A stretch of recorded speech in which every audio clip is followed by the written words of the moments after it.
যদি আমি বলি এক সকালে ভারতের হাজার হাজার মন্দিরে শিবলিঙ্গ দুধ পান করতে শুরু করেছিল, এবং এই ঘটনা কোনো লোককথা নয়, বরং বিশ্বের প্রায় সব বড় সংবাদ মাধ্যমে নথিভুক্ত হয়েছিল, তবে কি তুমি বিশ্বাস করবে?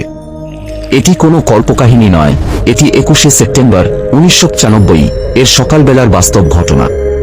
সেদিন দিল্লির ওবেরয় হোটেলের কাছে একটি ছোট শিব মন্দির থেকে খবর ছড়ায় যে শিবলিঙ্গে অর্পিত দুধ বয়ে যায় না, ঝরে পড়ে না, বরং ধীরে ধীরে শিবলিঙ্গের পৃষ্ঠ থেকে ভিতরের দিকে টেনে নিয়ে অদৃশ্য হয়ে যায়। কয়েক ঘন্টার মধ্যেই একই দৃশ্য দিল্লি, কানপুর, লখনউ, বারাণসী, উজ্জয়িনী, হরিদ্বার, জয়পুর, ভোপাল, মুম্বাই, চেন্নাই, কলকাতা এবং তারপর সারা দেশের হাজার হাজার শিব মন্দিরে দেখা যেতে থাকে। মন্দিরের বাইরে লম্বা লাইন পড়ে যায়, দুধের বোতল দোকান থেকে উধাও হতে থাকে, অনেক জায়গায় ভিড় নিয়ন্ত্রণ করতে পুলিশ নামাতে হয়। মানুষ চামচে করে দুধ অর্পণ করে, আর প্রতিবারই দেখা যায় দুধ গড়িয়ে পড়ার বদলে শিবলিঙ্গের দিকে ভিতরের দিকে টেনে নিয়ে ধীরে ধীরে অদৃশ্য হয়ে যাচ্ছে। বিবিসি, এপি, রয়টার্স ও দূরদর্শনের মতো সংবাদ মাধ্যম এই অদ্ভুত দৃশ্য ক্যামেরাবন্দি করে। এটি কোনো এক শহর বা এক রাজ্যের ঘটনা ছিল না, এটি একই দিনে প্রায় একই সময়ে সারা দেশ জুড়ে ঘটেছিল।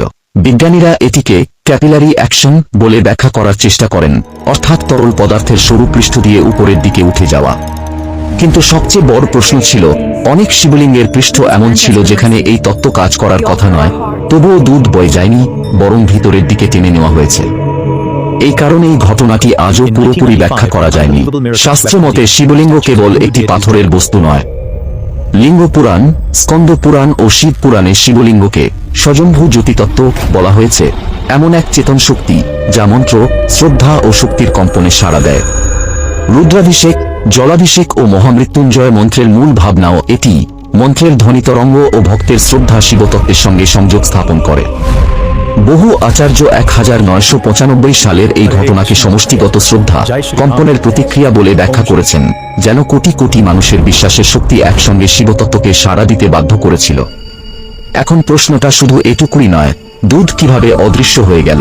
প্রশ্নটা হলো, যদি এটি কেবল পদার্থবিদ্যার নিয়ম হতো, তাহলে এটি একই দিনে সারা দেশে একসঙ্গে কিভাবে ঘটল?